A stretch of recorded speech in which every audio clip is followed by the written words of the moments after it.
একদিন এই বৃদ্ধ কুমিরটা এই ছোট্ট কুমিরের বাচ্চাটাকে ধরে খেয়ে ফেলে। এজন্য সেই নদীতে থাকা সবগুলো কুমির তার উপর অনেক রেগে যায়। এরপর তারা সবাই মিলে সিদ্ধান্ত নেয় তারা এই বৃদ্ধ কুমিরটাকে মেরে ফেলবে। কিন্তু সেই কুমিরটা কোনো সাধারণ কুমির ছিল না, কারণ সে 1000 বছর ধরে বেঁচে ছিল। এজন্য তার চামড়া লোহার চাইতেও বেশি শক্ত হয়ে গিয়েছিল। এজন্য সবগুলো কুমির মিলে তাকে এখান থেকে তাড়ানোর জন্য একটা প্ল্যান বানাতে শুরু করে। কিন্তু তখনই বৃদ্ধ কুমির নিজেই সমুদ্রে সাঁতার কাটতে কাটতে সেখান থেকে অন্য একটা জায়গায় চলে যায়। সেখানে একটা অক্টোপাস বসবাস করত।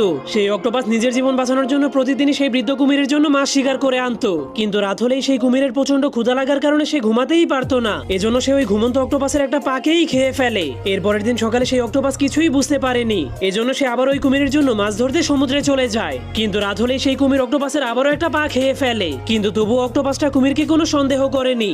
এরপর ধীরে ধীরে কুমিরটা অক্টোপাসের সবগুলো পাকেই খেয়ে ফেলেছিল। এজন্য অক্টোপাসটার কাছে এখন আর মাছ ধরার জন্য কোনো পাই ছিল না। এজন্য বৃদ্ধ কুমিরটা সেই পুরো অক্টোপাসটাকেই খেয়ে ফেলে। এজন্য কুমিরটা আবারও তার পুরনো জায়গাতে চলে